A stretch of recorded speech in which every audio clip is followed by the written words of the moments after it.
Secret friends, unite!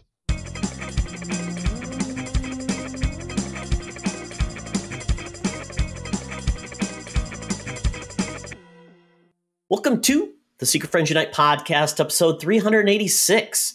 This is your guide to the geek side. And before we move on, I will tell you that you can check out all our podcasts that we have in our network feed. It's out there on our website. So instead of getting one, you can get them all ranging from geek media, Star Wars, Star Trek, and video games. And also go to YouTube. Just look for Secret Friends Unite, and you'll find all our video content there. Please subscribe and leave us a comment. The need for a feed. That's right. Yes, absolutely. And I am Todd Oxtra, joined by Charlie Carden. Purple Rain. Yes, what's going on? Happy Sunday. It's so grim here. It's hot and rainy, man. The town almost washed away last night. So much flash flooding. It's weird. Good thing global warming is a myth. No, it's absolutely. Yeah. So this is going to be a little bit longer on the news this episode because San Diego Comic-Con is almost wrapped up today, and you'll be listening to this on Friday when all of it's kind of been summarized, absorbed, but we are here to break it down in a couple of different areas. So we're very excited about that because it's been a couple of years since we've had a really, really big event. Mm-hmm. But before we do that, Charlie, we're going to check out a comic book which is almost as big, and that's Action Comics number 386. And the title is The Home for Old Superheroes, and essentially Superman, Green Lantern, and a few others are basically hanging out at the old folks' home. I'm even just trying to read the word bubbles because I know I'll have to zoom in on this, but yeah, I can't really tell. Yeah, there we go. I was called Electro Man. I can still give off a bolt. I was Atom King, mightiest man of my world. I was the last Green Lantern. I was sent here when I grew too old to fight crime. And I was Superman on the planet Earth, but like the rest of you, I've outlived my usefulness. No one wants me around anymore. No, it's cold and there's wolves chasing me. Oh, man. Yes. That's what it is. What's amazing is Superman is old, but he's still ripped. Look at him. He can still count his friends. He's a little stringy. He's a little stringy, Charlie. Yeah, you're right. So, well, that's what you get when you eat liver and onions. Speaking of eating liver and onions, I think that's probably a favorite of our favorite news correspondent, our number one gal pal. That would be Madam Webb down at the corner of Hollywood and Vine. She's got her work cut out for her this week. So let's get on over there and get the latest news, reviews, and Scooby-Doos with Madam Webb. Let's go. Now it's time for Madam Webb's rumors and news. Take it away, boys. Thank you, Madam Webb. Unfortunately, Charlie, Madam Webb got the wrong memo. When she saw SDCC, she headed to South Dakota Comic-Con. Oh, man. What was that like? Happening this week? We all know South Dakota Comic-Con happens the week of August 5th. So she was there hanging out with the bikers out at the Black Hills. So there you go. Oh my gosh, not anything very genre related out there. Maybe you'll get the black lung. I don't know. Doesn't sound like a good time to me.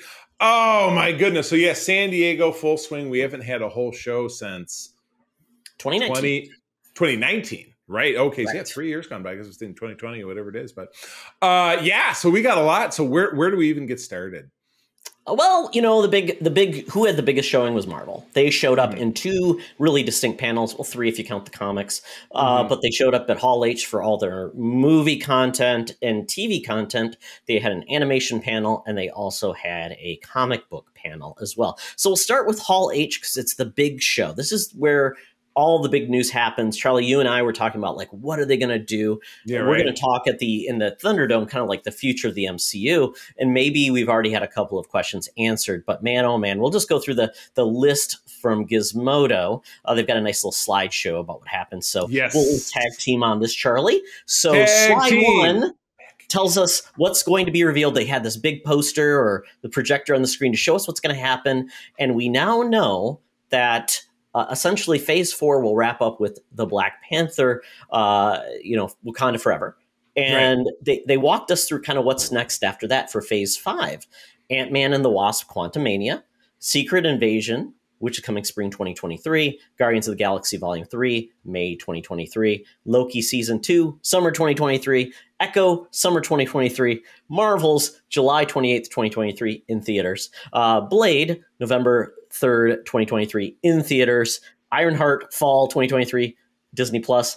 Agatha, Coven of Chaos, which is going to be Agatha Cousins. Cousin of Chaos, yes. She's Captain America New World Order, May 3rd, 2024 in theaters. Daredevil Born Again in an 18-part series, which is crazy. Spring 2024, and that's on Disney Plus. And Thunderbolts, July 26th, 2024. Todd, you must love that Daredevil, something you already weren't crazy about, is now going to be even longer. I mean, and it's going to be really interesting. How do they pull that off? Are they going to reference the things from the Netflix series? Are they going to continue it? Are they, the series called Born Again, which hopefully it's not a reboot. Hopefully it's not like we're going to walk through, him and the Kingpin again. I mean, right. You have to imagine with all this layering that there would be something interrelated because it's an interstitial between a film and another film. So does that mean it's going on at the same time as the film? That's a tough one because you even remember back in the dark days when Agents of S.H.I.E.L.D. was on, that happened at the same time as Captain America and the Winter Soldier. And then they had to real quick, and it was close to the end of the first season of Agents of S.H.I.E.L.D., they had to then integrate the plot line of the film into the series, which totally changed the direction of the series, kind of midstream. But then, you had to count on people seeing the movie, which really was not an issue. If somebody is watching Daredevil Born Again on Disney Plus, they've seen the new Captain America film. They're going to see the Thunderbolts. So people are engaged in the process. But as you said, time and again, this just gets deeper and murkier and more layered, and there's just more stuff to it. That's 12 things plus the two other things we already talked about, plus Groot. That's like 12 things in 18 months. In an 18-month span, because it goes, Feb 23 to July of 20. That's not even 18 months, 17 months, No. Yeah. And if people weren't already burnt out on Marvel, I'm sure they'll complain that they're even more burnt out. Right. Yeah, it's absolutely coming. So this is kind of, get the gravy pipe, Abigail May. Here it comes. Second up, we've got this, and this is one that's exciting to me in April because we're fans, and then you and John and I were talking about it. You and I are both interested. John, not so much, which is totally cool. There's content for everybody. We're talking about Tatiana Mazlani as She-Hulk Attorney at Law, which we will be getting in less than a month. We're getting it on, I think, the 18th of August. And this says right here in this headline, this will reintroduce Daredevil's Charlie Cox, but I thought we got him in Spider-Man No Way Home, so different character? Well, he's going to be officially Daredevil in this versus he was just Matt Murdock showing up. Okay. Yeah. There you go. The alter ego. So, well, cool. All right. Yeah. No, I'm fired up about that. The trailer was great. The trailer was great. Ally McBeal with punching. I think some people don't really love the Marvel stuff that's not like world ending or smaller scope. And this is definitely a smaller scope. And I love it. It's going to be great. I can't wait. And the CG does look better. So I think they've had time to tweak it up. So what's next? Yes, next adventure of Marvel's size-changing heroes is coming. And it's officially revealed in Ant-Man Quantumania that we are getting not only Kang the Conqueror, but also MODOK will be, the leader of AIM in this, which we did not know. The last time we saw MODOK, he was like that animated show that we enjoyed, but nobody else did. I know. Poor Patton. It makes me sad. Yeah. I mean, February 17th, 2023. Wow. I always think this one's further out. So this is kind of when we talk about, we'll talk about, where Marvel's going, but this is, once again, it's letting other characters develop more of the ongoing plot. So, and then Cassie, the daughter, will actually, we see her in a suit. Stinger. Yeah. Very cool. She's grown because, oops, I dropped out for a second. The blink. Yeah. Oh, yep. No, sorry. I bumped my own microphone. Yeah, so she didn't get blinked, and so she aged, so she's a teenager now, so that kind of fits. She's not, the 5-year-old in a suit. That would be bad. That's child endangerment. That's kind of a thumbs down. Exactly. But yeah, no, that's cool. So next up, boy, you realize that it has now been 5 years since Guardians of the Galaxy Volume 2, so it'll be 6 years when we get this, basically summer of next year, so a little over a year from now. Is the hunger still there after the 5 minutes of them that we got in Thor: Love and Thunder? I think so. Groot has, his animated program coming out next month, I think, which we'll probably talk about in a minute here.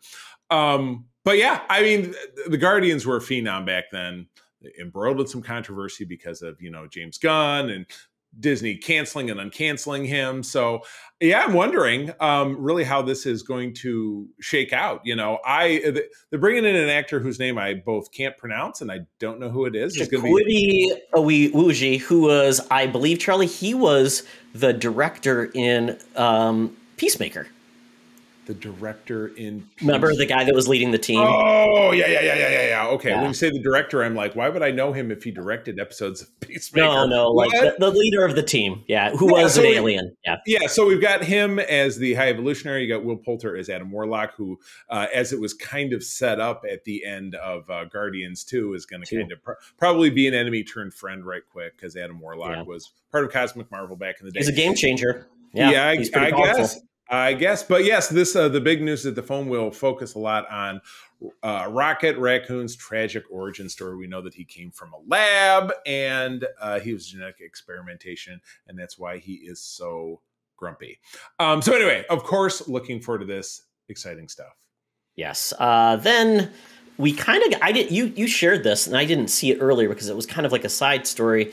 But Kevin Feige has basically said, Phase 5, everything we talked about is Phase 5. Phase 6 really is introduced with Fantastic Four coming in. Did they give a date? 2025? Yes. No, 2024? 2025.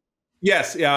Let's see. Yeah. Avengers or Fantastic Four kicks off, and then Avengers Kang Dynasty, May of 2025. Avengers Secret Wars, November 2025. And they're calling this it's the end of the multiverse saga coming, and then it will end November 7th, 2025. We don't know who's directing, but the Russos will definitely not, apparently. Right, yes, exactly. And actually, I added in that I did watch the new Russo brothers Netflix program just last night. So I will have chat about it. Well, yeah, it feels like a program if it's on Netflix. You know what I mean? Movies, programs, show, whatever. My stories, like the old lady says when she's talking about her soap operas. My stories. Well, that's what the Marvel stuff is to us. It's our stories. It's the the tale of our lives. So anyway, I have been waiting to see the Fantastic Four done correctly since Roger Corman in 1994 through the early 2000s with What's His Bud and Galactus is a big scary space cloud, and the thing in 2015 that I saw so that you didn't have to see it. You're welcome. Yeah, that's still on my on your no shame pile of honor. your no fly list. My pile of honor. It's yes, a pile of honor. It is. Yes. Pile of flames. Yes. The outhouse pile of honor. Yes. Yeah. And then next, we got a trailer, and this is probably a little longer to discuss, but basically Black Panther Wakanda Forever got its trailer, Charlie. We were talking about they've got to show something. This is coming November. Right. Lordy, did they do that? Oh my goodness. I had to watch it again because I'm like, what did I miss? And what, could we get anything from this? And it's interesting because we aren't being told a lot, except we are shown a lot. We are seeing the Atlanteans. We see Namor. We are seeing Angela Bassett talking to her people and saying, I've lost all my family. I don't know what that means. Is Shuri gone? What happened to Shuri? Yeah. Or, if you remember from the first film that, T'Challa was briefly thought dead, and then, it's kind of the same thing.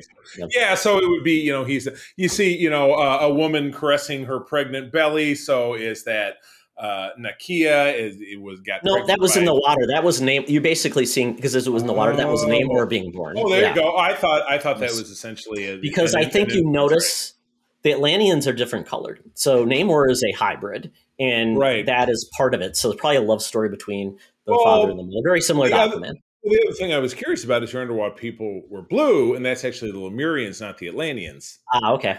So that's why I thought that. Should have read Atlantis Attacks. I guess, and a lot of key issues of the Avengers in that time period. That's why I thought the pregnant belly. I thought maybe that's Nakia. Maybe she got pregnant with Black Panther's baby before he dies. Could be. And so the underwater birth, while you could attribute that to obviously being Namor, could also just be some kind of Wakandan ritual we're not familiar with. You know, an at-home birth that's actually underwater. So there you go. That's what we might find out. That's what we will find out. Because that's our next Marvel event. Because She-Hulk is coming up. Do we have another Marvel program between now and the end of the year on Netflix? An actual program. I used the word on Disney Plus. Yeah. I believe Black Panther is the last thing, and we only have She-Hulk and Groot. Right. Yeah. And Groot. So there we go. Yes. And the Guardians have a holiday special. That's true. Yeah. So it should be there you go. lighter fare. Yeah. There's one thing I noticed: the white outfits the Wakandans are wearing. That may really represent a funeral, because we've always seen their garb. Okay. And maybe that's how they celebrate death in a different way, because it seems like that's shown very, very much. And then we know the plants, I believe, they were all destroyed. That gave the Black Panther the and they power, saved they saved one. So do they have a new garden? I mean, who is to say? And we do get an appearance of the costume at the end, which if it follows the comics, it could be Shuri. Yeah, that definitely makes the most sense to me. So good deal. Wow. Yeah. Pretty intense stuff. So, all right, moving on. Animation panel. We already talked about I Am Groot. I didn't watch the trailer. Sorry. Shame on me. Shorts, Charlie. They're like 5-minute episode long, so it's not like a big deal. Oh, okay. It's cute. So they can't even have a trailer that's a minute. So that's cool. Yeah, I've been meaning to watch that. And then I've been meaning to watch that, but now I guess I will. It's been a crazy week. Spider-Man freshman year. Charlie Cox is Daredevil. But I'm assuming not Tom. I almost said Tom Welling. Not your boy Tom Holland as Spider-Man, I'm assuming. Did they recast that one as well? I don't know. I mean, I would assume they get him, but I don't know his contract, what it means, and if it applies to animation or just live action. Sony's involved. Gotcha. Blah, blah, blah. Who knows? But Blibbity-blue. Yes, exactly. Yeah, this one's getting some interesting feedback that I don't think people are enjoying the animation style. And to me, it kind of is a throwback to like old Marvel like cartoons, which could be really cool. I mean, they're bringing a lot of deep bench characters for this. Yeah. I don't know if you saw the lineup, Charlie, of villains. It's Doc Ock. Big time. Yeah, I mean, so it should be entertaining. And it's in high school, and Charlie Cox is also going to be in this as well as Daredevil. I don't know. This could be fairly interesting. It could be good. I don't know. Marvel hasn't gone deep into animation yet, but we're getting there. Right, exactly. And speaking of, What If coming back with a season 2, which I don't know if we really knew that was going to be the case, but also announced confirmed a season 3. So now we definitely know we're getting more. We had that last summer and loved it. That gave us Captain Peggy Carter, which then spun off obviously into multiverse of an appearance in the Multiverse of Madness. She now has a series that I bought a few issues of that I haven't read yet. Shame on me, but I'll do that. And just some super fun stuff. The introduction of the Marvel Zombies and just a really a deep dive into the multiverse, which is clearly kind of everything that's going on right now. And they showed the first episode of season 2 at the con. That's one of the things I've noticed on this. Man. We have not. I thought they might have the panels live. They didn't have the panels. Those are still locked behind doors. Then they release whatever they release. So we may get people that leak stuff that they saw. But as of right now, they are.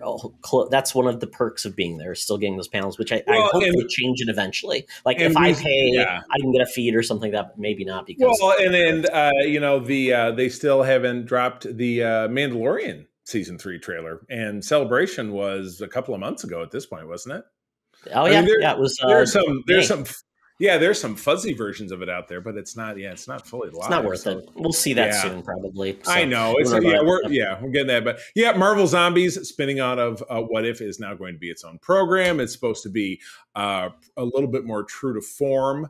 So it's going to be a little grungy for a Marvel series, but you know what? That's okay. I'm sure you saw the news to dovetail off of something that's not SDCC. The uproar now that Disney Plus has added Deadpool 1 and Deadpool 2 and Logan. I thought they were already on there. Yeah, exactly. But then people are flipping their script, and it just reminds me of when Deadpool came out in 2016 and some moronic woman takes her 6-year-old to see R-rated Deadpool. It's a superhero movie. You have to sign in to see that content. You have to sign in now. So yeah, but, exactly. They changed that right when they brought all the Netflix stuff over. Yeah. So did they bring in Once Upon a Deadpool? Because I always wanted to see how they pulled that off. Because I never saw it. That was Deadpool 2 with Fred Savage, and it was PG-13. I think we watched part of it, and it was kind of silly. I don't know if they brought it in. That's worth a check for sure. Okay, and apparently in the zombie show, Kamala Khan and Yelena will be involved in that too. Oh, really? How interesting! It's kind of cool. And then Todd, this last one is for you because it's the X-Men.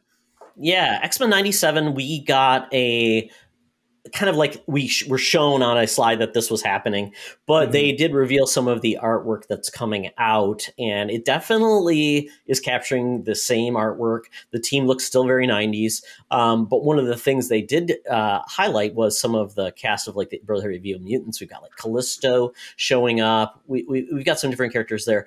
And Morph is back because, he was a big part of it, and he died even though he wasn't a canon character, but he was kind of made canon in the comics later on, which was interesting, but he looked completely different. But they did show Magneto is going to be the leader of this, Charlie, and he's wearing the very weird issue number 200 issue 200 with the big, it's sleeveless and purple and then Big M. So he really, either it's mutants or he really loves himself, and it's a Big M. So Big M. I like it. All right. I slotted in something here because you're giving Star Trek the shoulder, but we can talk about that in a minute. Okay. No, go right ahead. Yeah. Oh, okay. I'll take it now. So yeah, Star Trek very briefly, and I just recorded with Peter a couple of hours ago where we did a deep dive into this. So if you're a fan of our Code 47 show, you've already listened, but we got 3 big things there. We got both character portraits and a sizzle reel of the final season of Star Trek Picard, which I believe we will get next February, Historical Truth. All of the updated characters, except for Data, who's dead, from Star Trek The Next Generation are returning for a proper send-off as opposed to the send-off they got in Star Trek Nemesis, which we're not going to talk about, back in 2002. Looks pretty exciting. Listen to Code 47 for full coverage. We also got Lower Decks Season 3 proper trailer. We've had some teasers here and there. We know we're getting the show on August 25, which is just a month from now.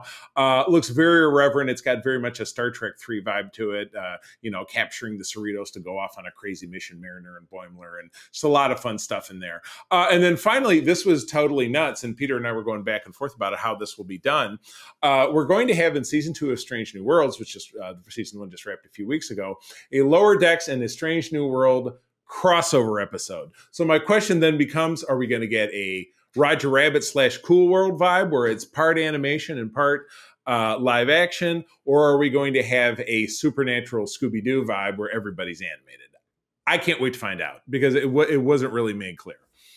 It's not even, it's not the same timelines.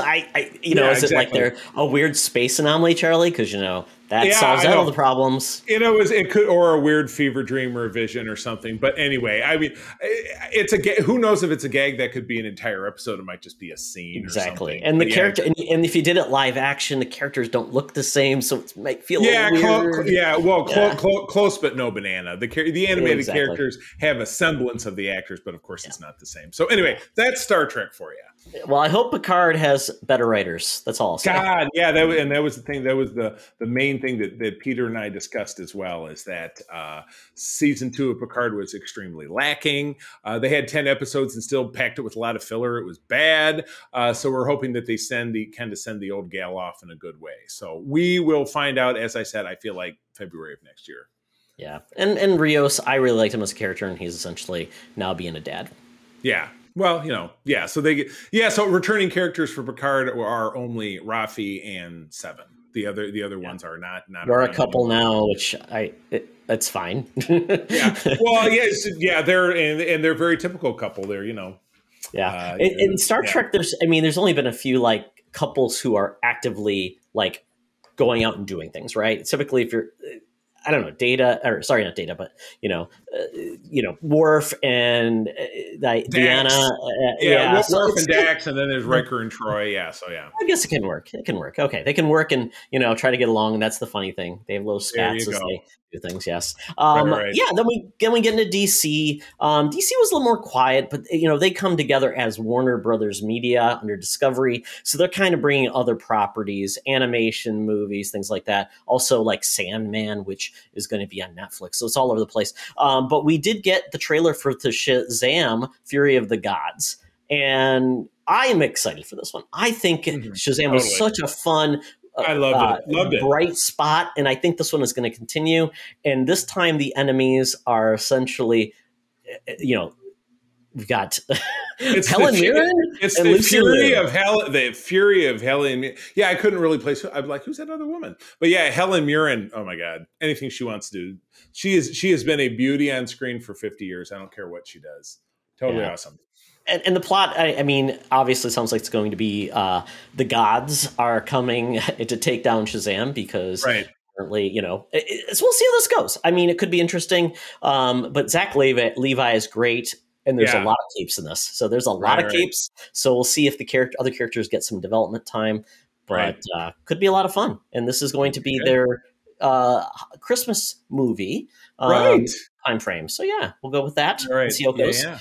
Then we got a trailer for Sandman. This is coming to Netflix on August 5th, and this makes me very excited. Yes, this is your jam, Yeah. Gwendolyn Christie is Lucifer. We've got basically Sandman is about the endless family. It's like people that are incarnations of concepts that are of immortality. So we've got Dream, which is Sandman. We've got Destiny, we've got Death, we've got Delirium, Desire, and all these family members are kind of the incarnations that keep the whimsy and inspired people throughout time. And this is truly kind of recapturing the origin, or not the origin, but the beginning of the Sandman comic, where essentially Sandman's been trapped and he's been released. And we find out one of his creations, the Corinthian, who has no eyes and has mouths for eyes, is going around killing people. He's a living nightmare and taking out eyes. And there's a revolution in hell, or Lucifer actually wants to leave hell. So there's a lot of cool mechanics and storytelling that are really neat. And I love the actor they picked for Sandman. He looks really cool. And it's probably going to be 8 or 9 parts, and I can't wait. And I would say if it's something that it's not, this is kind of one of the original comics that said it's not all about capes and cowls, and this is truly doing something different. So I remember getting a comic book shop owner in Little Lapeer. He said, I heard his story. Loaned me a trade paperback. Comic shops don't do that. They want all your money. So I'm like, this must be great. So he loaned it to me. I read it when I was sick, and I just like, wow, this really blew my mind thinking what comics could do. So Sandman's coming August 5th. It's going to be very soon. Yes. Oh, yeah, very much so. Something that moving, let me make sure I'm not getting off the program here. Something that we thought would never be very soon is getting back to The Walking Dead, which has been really hotly debated on our show. I was a fan from very early on. Todd, your fandom kind of ended when they started a second show, which I understand because it's been very hit. They eventually ended up doing something different at the beginning. It was very samey. Main character in Walking Dead is Rick Grimes, who's Andy Lincoln. Eventually, he fell in love and settled down with Denai Guerrera's Michonne character, also both heritage characters from the comics. But eventually, they split. We last saw Rick at the end of season 9, and I think the show is ending with season. God, it's just season 10. They've drawn this. This is what drives me nuts about the show. Is I can't watch it. I can't watch it because it's so spaced out. It's gotta be longer than that because they had the year forward, and I thought they had more seasons. Unless really, did they? I mean, they could be, but you got to keep in mind they took the season, then it's all broken up, and then they jump forward this, and there were so many time jumps. But what they kept telling us all the live long while is, Rick Grimes is going to come back in a TV movie and this thing and that thing, because at the end of this season 9, he was gravely wounded, but he got scooped up by the federal, whatever hell was that miniseries they had that April and I watched, and I can't remember what the name of the big evil corporation was that the trash lady was a secret agent of, and then you get to see her story fleshed out. Well, the lady who ran the dump. And so anyway, and then eventually it just sounds so weird when you say I it know, that way. right? Like, she ran the dump. You know what? It must be season 11 because it says in here Rick left. It is season 11. Yeah, and then Michonne 11. left in season 10 because she heard that he might be alive. I don't even remember that. That's the thing. So anyway, now there's going to be a series where the two of them get back together. So now we have 3 or 4 spinoffs and an anthology series because it's basically Negan Tales of the Walking Dead. Yeah, it's Negan and Maggie. Negan and Maggie do New York. It's the Carol and Daryl show with no Carol because the actress can't leave the country. The anthology show, and then now this. So I don't know what to think, man. I mean, Rick was always the main character of the show. I loved him. Michonne is amazing. I just feel, for me personally, I feel like The Walking Dead's run out of gas. I know I'm going to end up seeing it because April is a true believer. But yeah, it's the blood milked out of a stone that you turned around, and it's like you flip the stone over to see if there's more blood to milk. I'm interested in this one just because I really liked Rick and Michonne and their story. And if it's a smaller story, 6 episodes might be appropriate. But if we learn anything, Charlie, they will say, "Oh, we're getting 5 more seasons." Right. Great. It'll be 5 seasons of 4 episodes each, and it's stretched out over another 10 years. So I just, it's hard to miss you if you never leave, is what they used to say. The simple fact of the matter is this wouldn't be happening if somebody wasn't watching. You know what I mean? They can't say we're going to have 4 spinoffs if there's nothing, if there's not the potential of more, honey in the tree, as it were. So Charlie, I will say this: AMC used to be called American Movie Classics. Now they're showing The Walking Dead and they're showing 2.5 Men reruns. Well, I was going to say, don't forget that MTV is music television. Exactly. And music videos don't exist as something that gets shown on television anymore. And I haven't watched MTV in probably 15 years anyway. So I don't even know what they show. Reruns of weird reality shows. Exactly. That's about it. About it. Exactamundo. Yeah. Next story, which is it's a delightful surprise. We are getting a D&D movie that doesn't look like it's going to be horrible. No Wayans brother has been spotted in this movie, which is a good thing. So we've got Dungeons & Dragons Honor Among Thieves. Chris Pine is leading a band of thieves as they found out they stole the wrong thing and gave it to the wrong person. And now they're going to try to make it right. Yeah, so we've got the thief. We've got the barbarian, Michelle Rodriguez. We've got Justice Lawrence. No, Justice Smith as a magician. Judge Reinhold. Yep, and a shape-changing druid named Sophia Lillis, who turns into an owlbear, which is a Dungeons & Dragons character, like a class that they can morph. And it's weird, but it made all the D&D characters smile. And Reggie Page-Jean is like a skilled warrior, the most handsome man in all the land.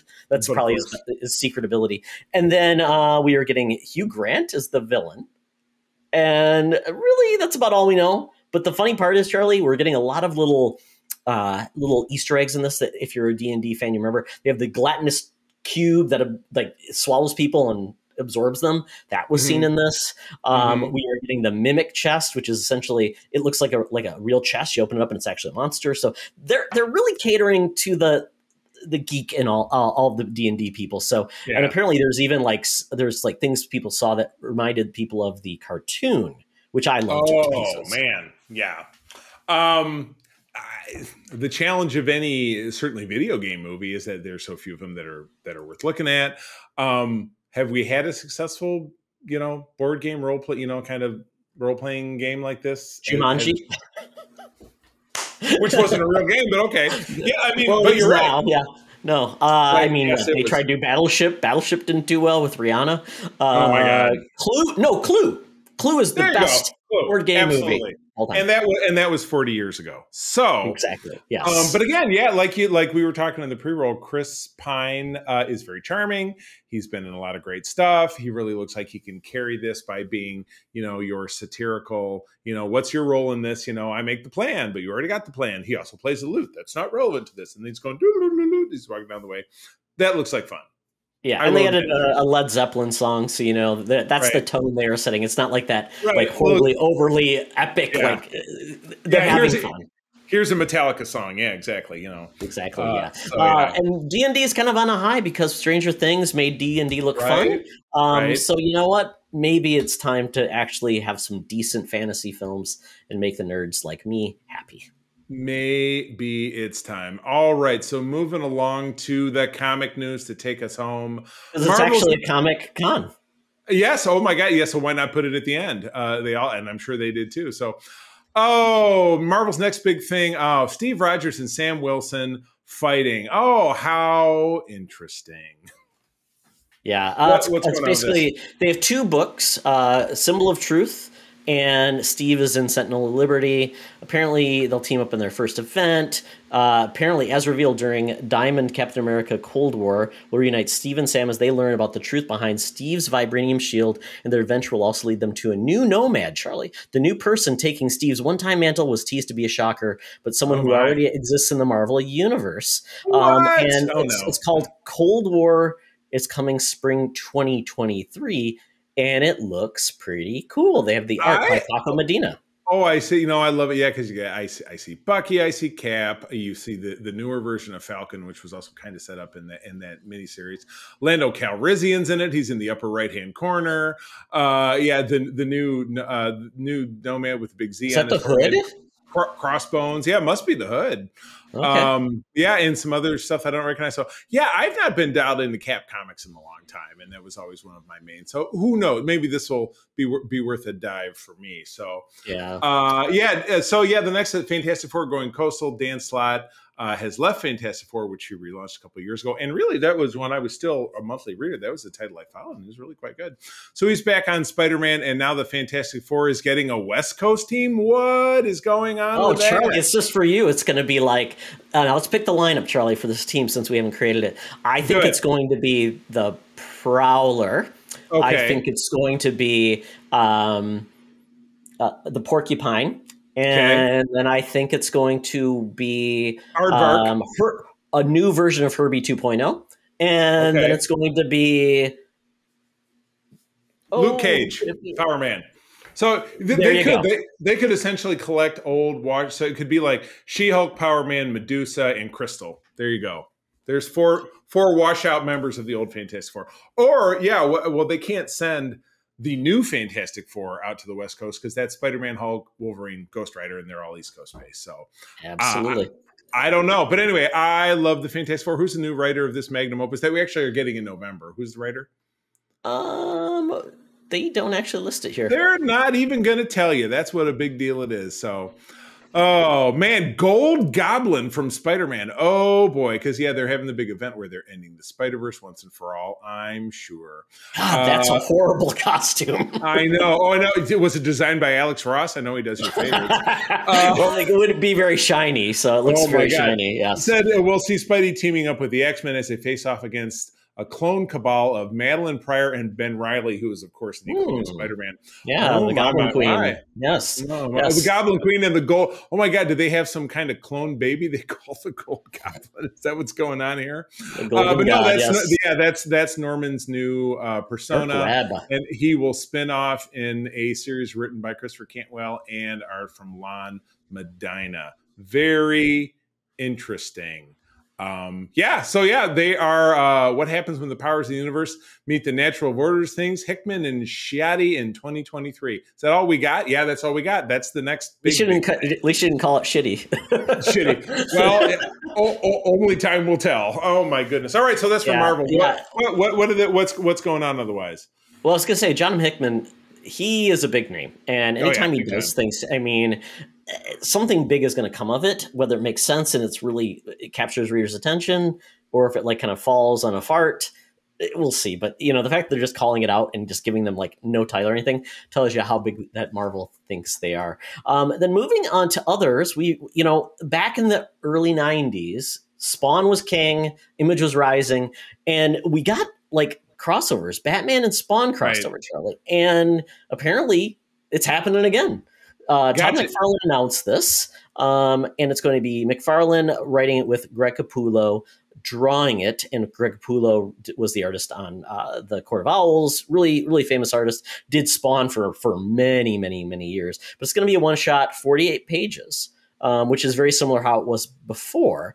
And I like that. A 48-page one-shot is enough to tell a story, have a good time, not prolong it. And it's probably going to be like everything else. They already met, so hopefully they didn't have amnesia and forgot, but maybe they did. Oops. My goodness. All right. Yeah. And what else we got going on? So that's the big, and nothing else DC gigantic? They had some other ones. I mean, they're going back. They reclaimed that Dark Crisis is going to be actually Dark Crisis on Infinite Earths. It was the flim flam. They finally revealed it. So let's not talk about the Crisis thing. If it's good, great. If someone tells me it's awesome, I will check it out. But I'm not going to get fished in by that old ruse again. Yeah. Right.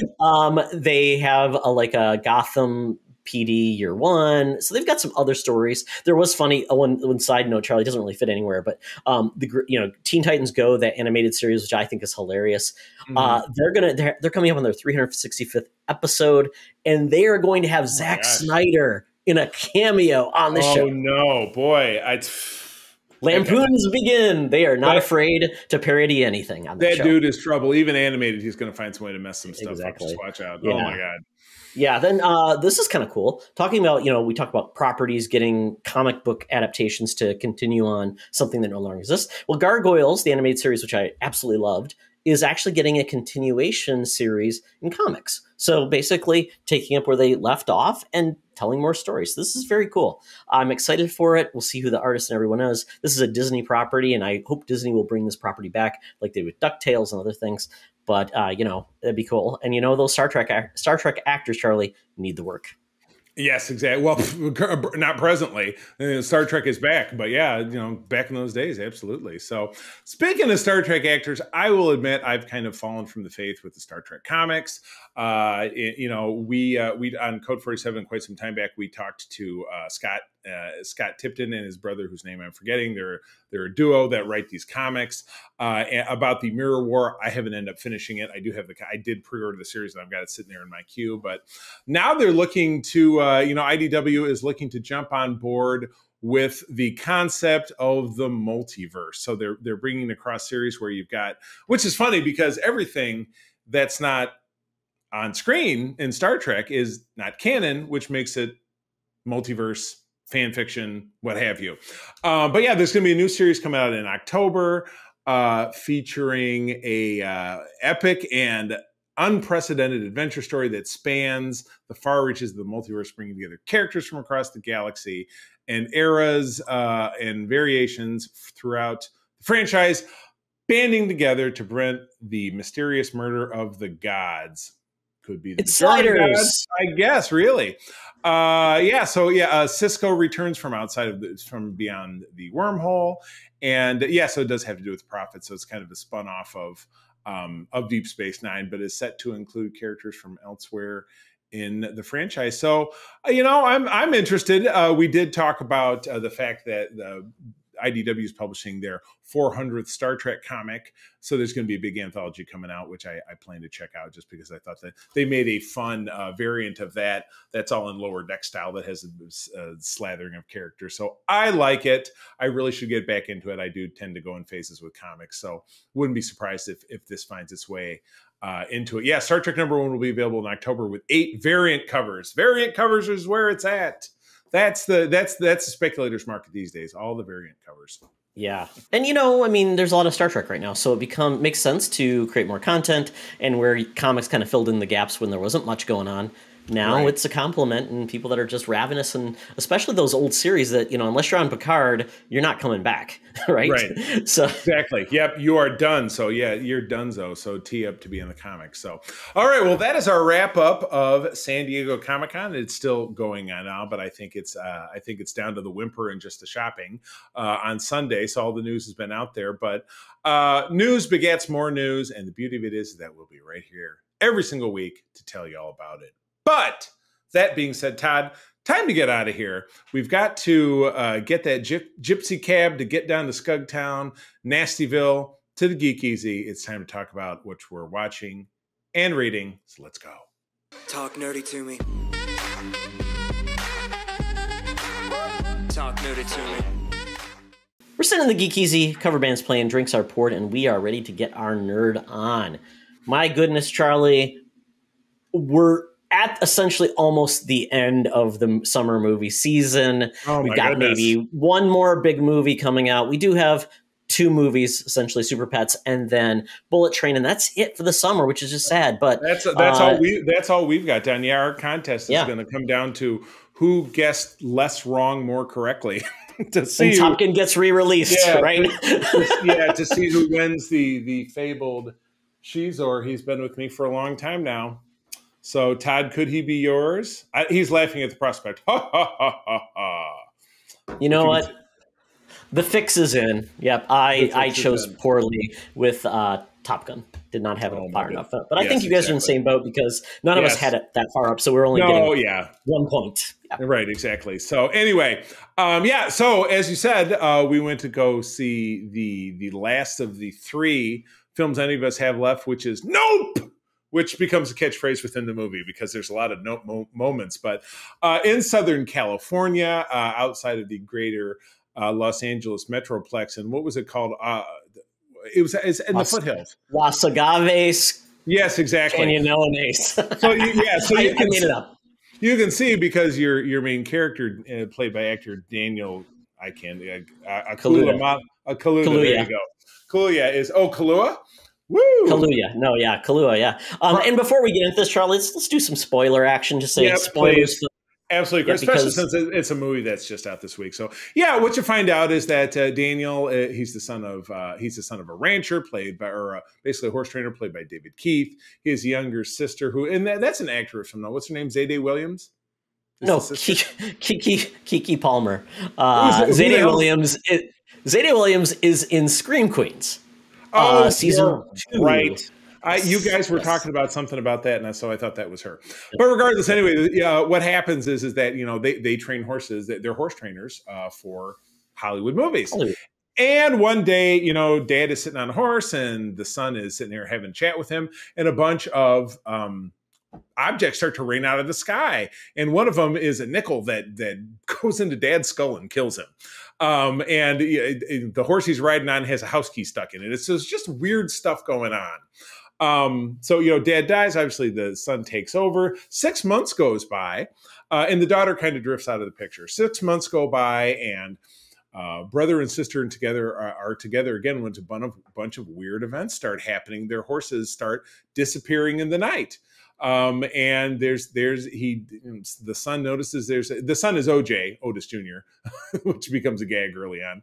Notices that's such a weird thing to put in there too, because it was referenced once by. Right. Did you see who that lady was? Donna Mills, Charlie, played the actress. I couldn't pick it up, but who is Donna Mills? Why am I not? She was in not Dynasty, the other show, Knots Landing. Blonde. My God! That's so. I've noticed that. I'm like, what? They cast Donna Mills? Oh my goodness! But regardless, once brother and sister are back together, they notice obviously that the horses are disappearing, and then it's actually funny. Actor Stephen Wen, who was Glenn on The Walking Dead, is a washed-up child actor that owns a weirdly themed Western amusement park sideshow in kind of the neighboring valley, and he's starting to have kind of the same issues. And the whole plot line about him and the show he was on when he was a kid, April and I were kind of scratching our heads until we kind of drew it all together at the end. Yeah. But regardless, not to give away the entirety of the plot, OJ and his sister, whose character's name I'm forgetting,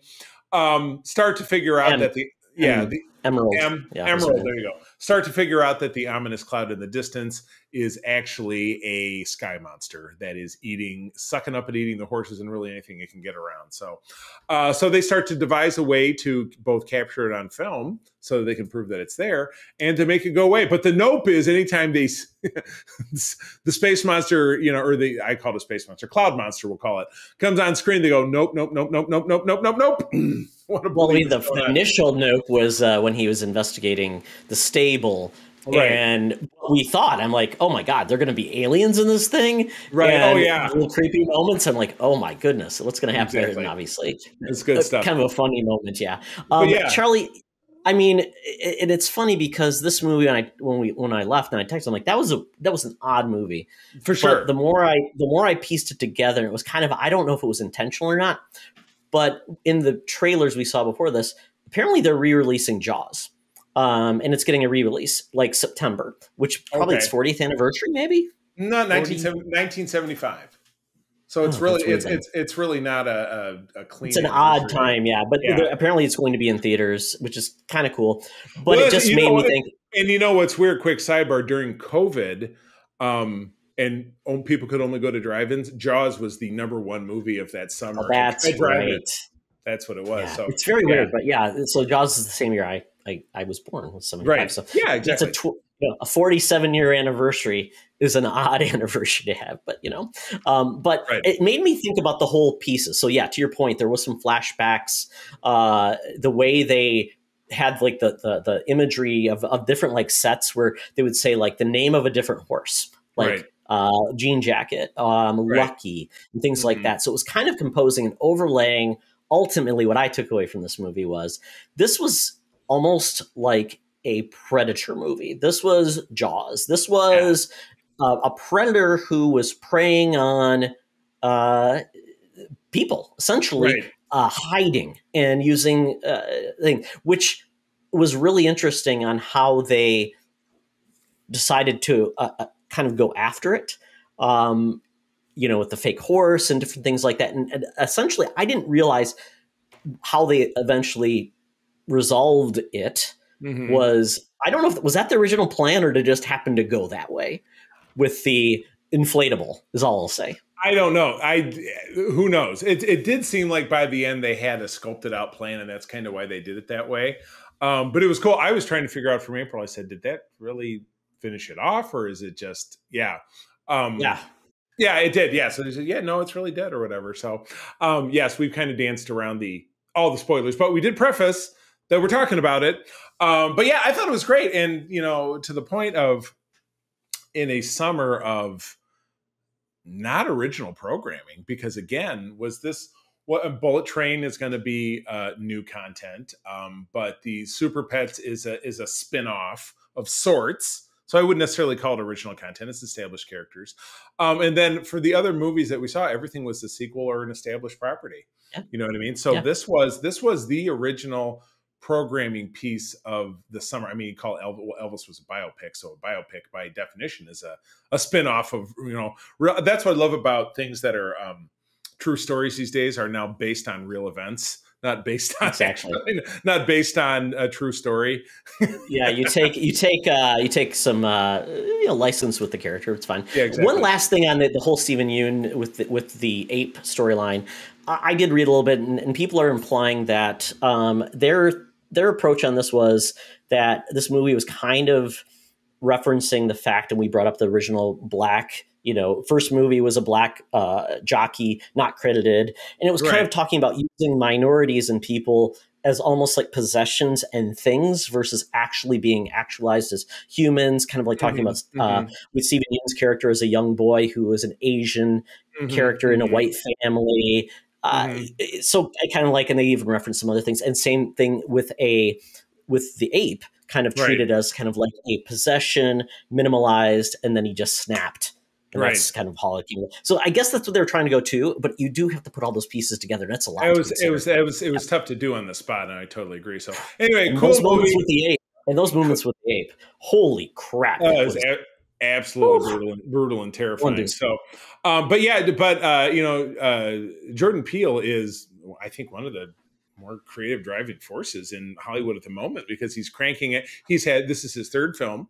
And each one of them were uniquely different. It's not trying to world build. It's not trying to create a franchise verse. He's just making great original stories that are thoughtful, suspenseful, and not jammed with horror movie tropes. So it's not, how many jump scares a minute can we pack in there, which is what horror films largely are all about. So I think this did it really well. I'm impressed. But it was long, but I think they did a good period. They did good with the time that they had. I hope he doesn't turn into a Shyamalan, because Shyamalan, his first three movies really were amazing. We're talking about Sixth Sense, Unbreakable, and Signs. Right. I still never seen Signs, but people liked it. Oh, it's good. Yeah, it kind of took a right with the village, which I did like, and then Lady in the Water is kind of when it went. Yeah. And now he's making Old the Beach That Makes You Old, which is what they call it on the Weekly Planet. Exactly. And that one was not. It was the scripting is bad. And he writes dialogue like George Lucas writes dialogue these days. I don't know what changed with him, but it's obnoxious. But I digress. And then finally, just to keep it brief. We worked at Comic-Con last night, and we were like, what are we going to watch when we get home? We've been watching Night Court and enjoying that, but let's watch a movie. And it was actually an artist friend of mine, Scott Rosema, at the show was talking to me about it. He says, what about that new thing over on Netflix? And it's because I was talking to him about a Captain America print he did. He said, what about that thing over there with Chris Evans where he's the bad guy? I'm like, with what's his butt? With Ryan Gosling, and he's the bad guy with the big mustache. I've seen the commercials. The Gray Man, which we figured out by looking at it. And directed by the Russo brothers. So we came home, and it was funny because there was a terrible storm last night. We lost the Wi-Fi twice, lost the power once. And so we got halfway through the movie and said, let's just go to bed. So we finished it this morning. And it's very Russo brothers. It's kind of the Winter Soldier with that kind of intrigue where you have a MacGuffin. They've got to capture this device that has this, it's a drive that's encrypted and it's got all the stuff in it. Ryan Gosling has it, and Cap, Chris Evans is a black operatives op, and he's got to stop him. Ana de Armas is in there. Billy Bob Thornton is in there, and it is. I'd love to tell you it's a brilliant turn on the shoot 'em up, but it's not. It's very Russo brothers, even to the point that they did the credits just like Ant-Man 2, where everybody's a little figure and they're zooming around, and it's entertaining. It's definitely action packed, but it's a shoot 'em up with plenty of that kind of violence. So if you enjoyed that kind of thing, give it a stab. I could have seen it on the big screen, so I kind of scratched my head to see why it ends up on Netflix, because I still, in some ways, fail to understand the model of Netflix. Like, how are they making back their millions or whatever it is? But Netflix is a global corporation. They have all these subscriptions, and I'm sure it's not, but it's just, I don't know. That's why I'm not in the movie business. But anyway, Too Long Don't Read. It's a shoot 'em up, lots of explosions. If you enjoy it, turn it on. You've already got access to it. It's way easy. Yeah, I had heard it's nothing great, not moving the bar forward. But why doesn't Netflix put it out in the summer? Put it in August where there's nothing out there? They could probably make a few chunks of change. Yeah, but yes, their chunks of change are not chunking. Exactly. Well, maybe they'd have to redo the contracts if they did that. Yeah. They said, no, we're not doing that. So Charlie, I will finish up here with What We Do in the Shadows has returned. I watched the first 2 episodes of the season. They dropped last week. It's great. I just don't know what else to say about the show. The new plot line is Nadja wants to make a vampire nightclub. And so that's going to be driving this forward. And also baby Colin Robinson, or the thing that called out of Colin Robinson's chest, as Lazo tells him, as he tries to groom the boy to become more interesting and a cooler kid. So it's really entertaining. It hasn't changed. You're either on board with the show or you're not. I'm not telling you anything new, but it's back. And it's still awesome. I have not tuned in. My friend Candy McFarlane is also a huge fan, and she's, oh my God, I love everything. I'm begging watching it, but I really ought to tune back in. And that's on FX, right? Because Hulu. Hulu. Yeah. Okay. Yeah. Maybe I'll tune back in at some point. But all right. So Todd, you went to a wedding rehearsal, and no, that's not what that says. No. So So I was listening to another podcast, and they mentioned a new show on HBO Max called The Rehearsal. Now, this show is made by the same man who made Nathan For You, if you're familiar with that show. Mm-hmm. Nathan For You is all about creating these elaborate type of scenarios and just going in on it and playing with people in real life. And the comedy and awkwardness comes from that. I've actually only watched a couple of things from Nathan For You, but so I'm not like the biggest fan. But when I heard about the premise of this show, just like, this is just so crazy. So Charlie, the premise is the creator, I can't remember his last name, but Nathan essentially blindly puts out something in like Reddit and asks a question, and nobody knows who he is, and he's just putting it out there, and people respond to him. And in this instance, it's like, have you ever hidden a secret And would you like it? Would you like to fess up for your secret? Somebody responded. So what is a normal response would be like, okay, let's talk it out and let's get you ready for this. And this is potentially how you can reveal your secret and move on with your life. Nope, this is not his approach. His approach is essentially recreating this man's life. He took a warehouse and rebuilt the man's apartment. Then he rebuilt a bar where he wants to resolve the issue. And I don't want to give it away because it's crazy. It's just like the lengths that he goes, and his sense of humor and his awkwardness is really, it feels very awkward. But by the end of the show, I was like, holy cow, I can't believe you pulled this off. And it all starts off with this guy who's in a trivia club, lied to his trivia team, and they don't know about the lie. And so he feels like he has to come out because he feels like it's eating him up inside. And that's all I'll say. It is amazing though. I'm like, holy crap. And it's very awkward at times because you find out some things and some people just don't know how to deal with reality. And we've dealt with awkward people. The world of nerd, there's a lot of awkward people out there that have struggled with life. I have to tell you that the kind of people we meet at Comic-Cons who love Star Trek, yeah, we see plenty. Yeah. And the cosplay community in general, there's plenty. A lot of drama. So if you're curious, because I've only seen the first episode, I've heard it just goes on this path, and it's just the approach is very unique. So check out The Rehearsal. I'd say at least watch the first episode because it is really, it drove Chris nuts. Logan was like, that's interesting. And when I walked away, I'm like, wow, kind of left me with some interesting thoughts about that. So it's like, wow.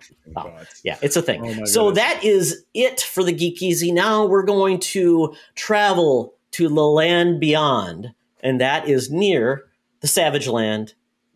But it's better than that because there's no dinosaurs, and that's the Thunderdome. So let's go. Welcome to another edition of Thunderdome! Thank you, Tina. We're sitting in the Thunderdome where the mutants have been gathered for a topic or a game to be entertained. And this week, our topic, because of Comic-Con and all the Marvel announcements and all of the buzz on the MCU, is, I think, appropriate for us to delve into. And I said, we're going to talk about the state of the MCU. And I said, phase 4, is it world building or going nowhere slowly? So world ending off the edge of the flat earth. Oh, I didn't say that. Yeah. And it's funny because the first 3 phases were prior to Disney Plus. So we just got movies. That was it. That's all you had to watch. And phase 3 culminated with Endgame. Right. That's a once in a generation, once in a lifetime for an achievement to happen. So what do you do on? It's kind of like, what do you do next? So phase 4, as I think we've talked about this, Charlie, it's kind of world building to bring in many things. Right. That has been very hard for everyone to put all of the pieces together because not everybody's watching everything. So they don't necessarily know, like, what's it building to? And Marvel has set themselves up. They've got to always build to something. Everything has to connect. And my question to you, Charlie, is that even feasible when you have gotten so big?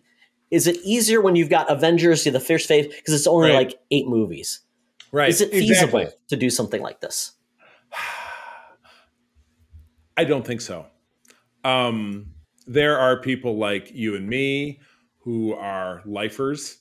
But you got to remember that people like you and I who grew up in the shadows, going to the comic shops or your Revco Drugs or my Notre Dame Pharmacy or Argos, wherever it is that we got our books. And when we were it was Capital City Comics, when we were finally at MSU or whatever it is. For those of us who live that, I won't say it's an underground life, but it's certainly kind of a side pocket of what people were really into, even in entertainment. We will hang in there for it. The question is, does it then, as the time moves forward, we move into a new generation of moviegoers, what will sustain them? What will be the next big thing that Marvel is they've become too big and too bloated, especially after COVID changed the entire model of everything. You drove people inside. In some ways, I could even almost see it 2 ways. Either it's not sustainable. It doesn't move forward because it's too big and too unwieldy. Or the simple fact of the matter is that because everything is accessible at your fingertips, including all of these shows, if you subscribe to Disney Plus, you can get your hands on everything with the exception of the Spider-Man movies because you got to watch those over on Stars or whatever. But you really can't have, oh, I'm going to see, the Marvels. So I have to have watched Ms. Marvel. And then I'd also have to have watched WandaVision because that's where you learn about the character of Monica Rambeau. That is simpler. And people have access to Disney Plus, and a lot of people are bitching about, oh, I gotta get another service because they already have Disney Plus. Because Marvel's so big, because Star Wars is so big. If you are someone who has a passion for those franchises, you have Disney Plus, you're always going to have Disney Plus. So in some ways, they kind of, you're kind of feeding the meter with that one. You're still getting people to have access. And so they do have it at their fingertips. And so you're right, with proper planning, it's accessible.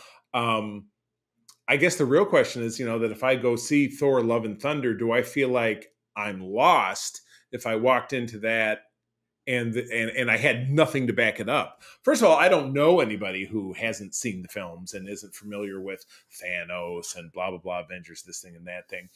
That movie, for better or for worse, felt like it was easy access because it had the fun of the framed storytelling of Korg selling, well, here was his story. And he made it very, kind of whimsy and satirical, as opposed to the Eternals, which, even with having no ties, was still super boring because it was, I'm trying to make you care about, 12 characters in 2 hours and you don't care.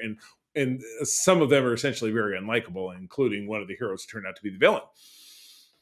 So I think, I'm given a lot of encouragement by knowing that we're going to move through phase 5 and we're going to touch upon characters that we've not seen since Ant-Man. I love the Ant-Man movie, so that's fun and exciting. Excited for the She-Hulk, that's fun and exciting.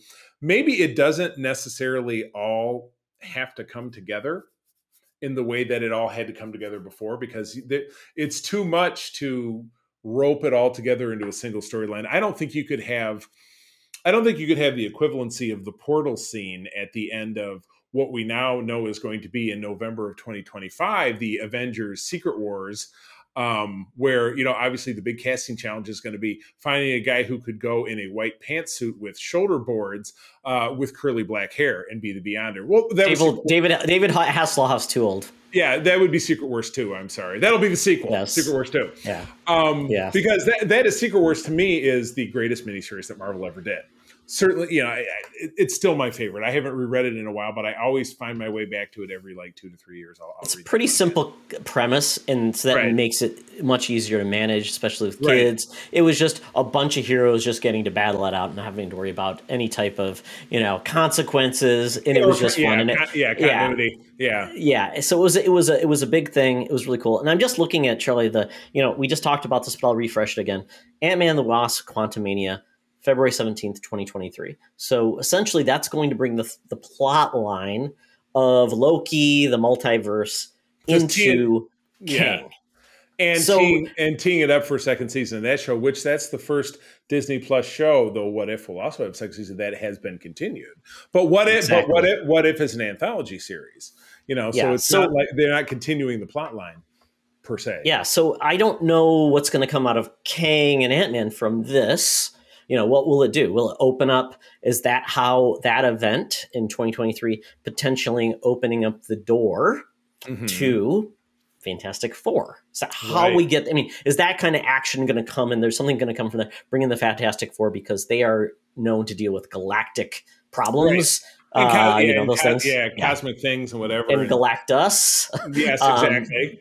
Yeah. We got Secret Invasion with the Skrulls.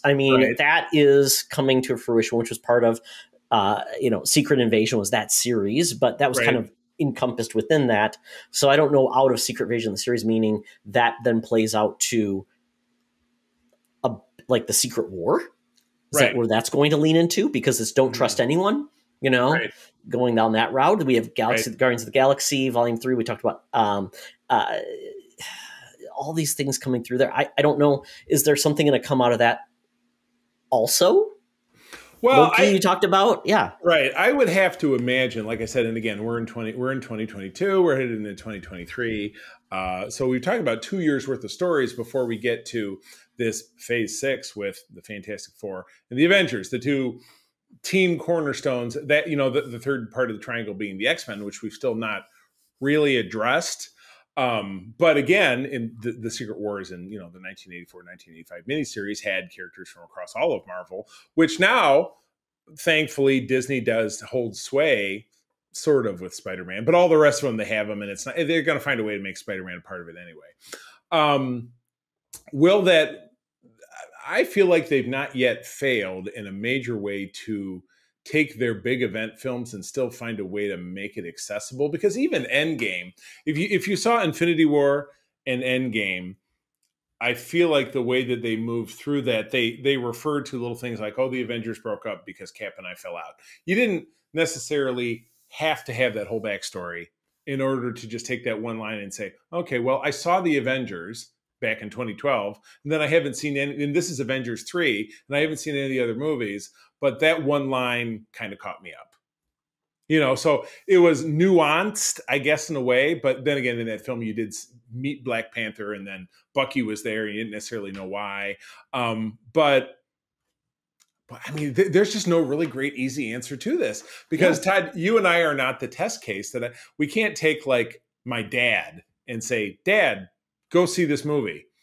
My dad's a pretty smart guy. I feel like he could intuit some shit and he would just ask me about it. But if it was somebody else's dad who didn't have a geek for a son, would they get up and walk out of the movie theater because they don't know what the hell's going on? I guess in the final analysis, I feel like Feige and the super hit squad of all of his Marvel goons find ways to make it accessible to the commoners, the rabble, the uninitiated people who didn't grow up the way that we did, and that's why Endgame was arguably the most successful film of all time, neck and neck with stupid goddamn Avatar. Yeah, I mean, I think the problem Marvel's going to have is, are the movies good by themselves? And I think that's going to be a challenge. And I think DC kind of does their own thing by they make them stand alone because they've struggled to get them to connect. So they're kind of like, to a large extent, that's the path they're going until they figure it out. I worry that too many of these Marvel things are going to be like, well, what's the payoff? People are like trained to see what's the teaser, what's going next. Oh, it didn't commit, so it's not that exciting anymore. And I'm like, that's not a good thing, because then you're setting yourself up for that it has to be as big as the Avengers. And I feel like John is that way in a lot of ways. He's like, it has to build to something or it doesn't matter. I like standalone things really good. I really like Miss Marvel. I'm excited for She-Hulk. If She-Hulk didn't connect at all, would I be pissed off? Not really. I mean, I think it would just be a fun show. The comics themselves aren't that way. Exactly. And that's the source of all this. They used to not be. Right. Now they kind of are. Yeah. Right. But if you look at a Marvel comic from 15, 20 years ago, let's say it was even that, terrible early 90s run of the Avengers I was reading. Not a lot of that had a lot to do with even what Captain America was doing in his own book. He showed up in one issue where he lost his shield, so he had a holographic one. But then a few issues later, he got his shield back, and it might say, "Oh, Cap, you got your shield back." Star, see Captain America issue, blah blah blah, for an explanation. You either did or you didn't. You didn't really care because it really wasn't that big of a deal. Yeah. One of the things that really is going to be interesting is, we've got, like I said, the dangling threads of all the things, like, White Vision's out there. We don't know what's going to happen with them. Miss Marvel, now we know she's going to be with, that storyline's going to continue with the Marvels. But the one that's interesting to me is Thunderbolts, because we have had Julia Louis-Dreyfus building this team. But the fact is, all the work that she's already done, we're not going to see it actually come together until July 2024.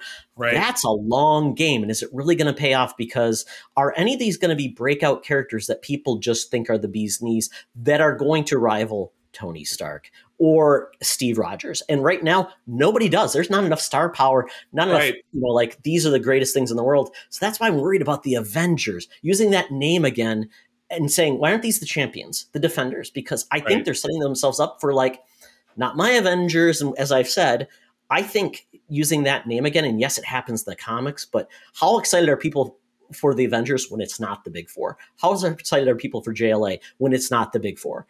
we don't. Those are typically the worst runs.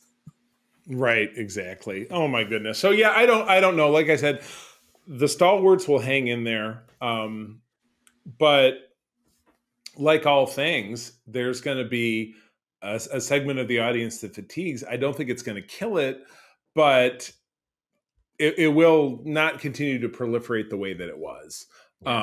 Yeah. So I don't know. But again, it's all pie in the sky. We're speculating. But if anything, if I could tell you like, oh, what I'm really fired up, I mean, I want to see the Fantastic Four. I want to see the Fantastic Four done right. I would say, I mean, even with the Captain America movie coming up, which I'd like Falcon and the Winter Soldier. Other people did. Todd, you didn't, whatever it is. I know that you're, I just thought it was kind of boring. I just thought it was kind of boring compared to like a movie that was 2 hours long. Right. And the same way I felt that like the Eternals, it's like, well, I'd really love to like this, but I don't. So that should have been a flip-flop. It should have been a Captain America, Cap and Bucky movie, and then it should have been an Eternals got a limited series, so they actually had time to make people care. Exactly. So, but I mean, tweaks and little things they have to do along the way. But again, when you say Fantastic Four, my mind goes right to thinking about, okay, it's a long game. I'm going to have to wait for it. Some of the things will build to that. Some of the things won't build to that. We'll find out. So we don't know. It all starts again, like we've said, in a couple of weeks with the She-Hulk. So we'll see just how exciting that is. Yeah, and still no hint of the X-Men except for Kamal might be a mutant. That's it. Yes. And we're 2025. I mean, that's right. I'm trying to remember when the Fox deal closed and everything like that, and that's very frustrating. But there's so much here now. It's like adding the X-Men to the mix here to me seems like a huge mistake, and it just makes everything a huge ball of mess. And I don't know. And they could find little ways to squeak it in here, squeak it in there. And I feel like the X-Men in its time has been a bigger deal than the Fantastic Four. I hate to say it. So there must be a reason. And Feige, Charlie, the X-Men was the #1 comic book for a long time. I know. Yeah, in Feige we trust. So we'll find out. But anyway, that's it for us. We will have to leave it to the history, the history of the cosmos to reveal all things as we go. But we are out of here. Todd, where do people find you out there on socials? Yeah, you can follow me at Toxtra for all the good Twitter, where I'm just doing various things and just having a good time. But also, I'm hyping up all things Secret Friends Unite. So please go to our website, please subscribe to our podcast, and please go to our YouTube. We'd love it if you subscribed and shared and comment and let us know what you love about the world of Geek. Subscribe and share the love. You can find me over on Twitter at the C3, where I'm musing about this thing and that thing, sharing memes and just having fun. My wife April and I also, as I've mentioned, run the USS Grand Petoskey. That is the West Michigan chapter of the International Star Trek Fan Club, which you can find us on at our website of the same name and on social media everywhere. So, friends, as always, thank you for joining us. I'm going to tell you that sharing is caring. Keep on trucking. Be the hero, not the villain. In a truck. Nope. This podcast is part of the Secret Friends Unite podcasting network. Visit secretfriendsunite.com for more great shows, articles, news, reviews, and more. Secret Friends Unite podcasts are available on Apple, Google, Spotify, and other podcast services around the world. If you'd like to be part of the conversation, you can join us on Facebook or our new Discord server, or follow at Secret Friends U on Twitter. Please subscribe to Secret Friends Unite on YouTube and visit our merch store at tpublic.com. Just search Secret Friends Unite. Thanks for listening.